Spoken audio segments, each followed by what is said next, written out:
from the individuals at the roundtable discussion that when you then see them on stage talking, it's no longer this, oh, I wonder if they practice what they preach. Yeah. Because having been on both sides of it, having been a participant in an audience of something and going, oh yeah, it's easy to stand on stage and talk about this. How do you live your life? But then you pulled back that curtain and you've given people an opportunity to see all of you sitting and talking. And this isn't just talk for you.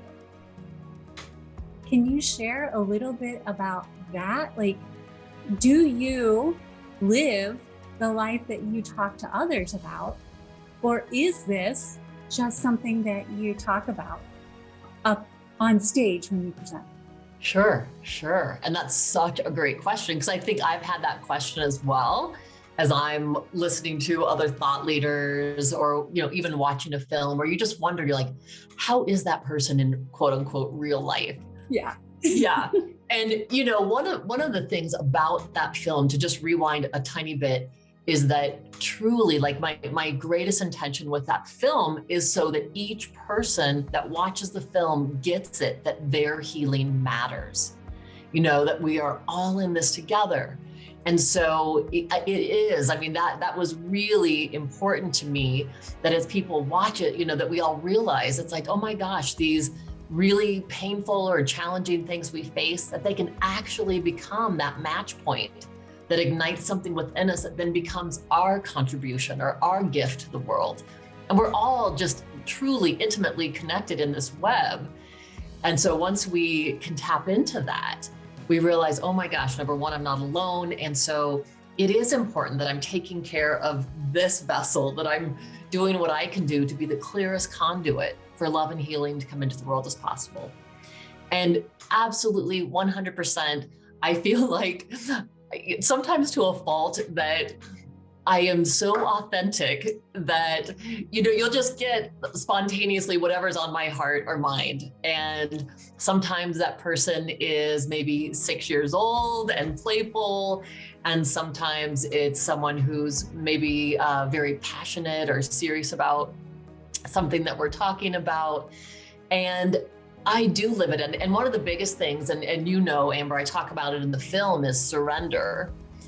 And, that is the reoccurring lesson over and over and over again in my life.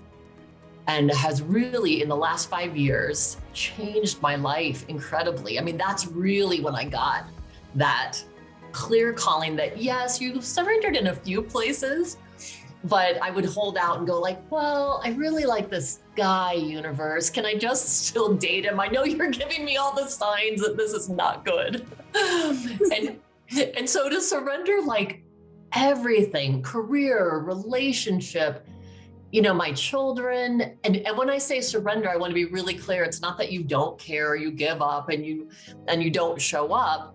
It's literally where you're surrendering to the present moment and saying, there is a higher mind, there is a higher consciousness that can see so much more vast than my limited self. And so when I tap into that, all of these things are created. I really feel like that with my latest book, even with my Becoming Fierce book, that's literally what happened. Like, I just showed up at the keyboard and allowed it to come through. So I would say that I'm one of those people that have very, very little ego in any of those ways. I feel very humble. To the point where my partner, Morgan, is always like, you need to really let this soak in. You really need to be like, okay, yes, it came through me, and yes, I'm a part of it. Yes, it's not or, it's both. Yes, yeah. That we get to be co-creators. I think about this awesome figure 8, this infinity sign, that we're co-creators with that power, whether you call it the divine or the universe, source. And love, it's love. That's what it is. And it's this powerful, incredible force flowing through us as us.